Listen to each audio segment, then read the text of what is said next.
ಜಲಪಾತದ ಮೇಲೆ ನಿಂತು ಹಾಡುತ್ತಿದೆ ಈ ಹೃದಯ ಜೋಕಾಲಿ. ಅತಿ ಸುಂದರ ಅತಿ ಮೌನದ ಸೆಳೆತಕ್ಕೆ ಸೋತು ಹಿಂಬಾಲಿಸಿದೆ ಹರೆಯ ಖಾಲಿಗೈಯಲ್ಲಿ. ನಿನ ಸಂಗ ಅತಿ ರೋಚಕ ಪ್ರತಿಗನಸ, ನೀ ಮಾಲಿಕ ಸಿಕ್ಕಿಹುದು ನನಗೀಗ ಪಾರಿತೋಷಕ.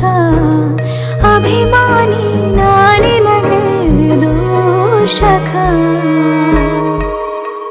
ನಾನಿನಗೆ ಕಾವಲುಗಾರ, ಕಾಯುವೆನು ಜನ್ಮ ಪೂರ. ನಾನಿನಗೆ ಕಾವಲುಗಾರ.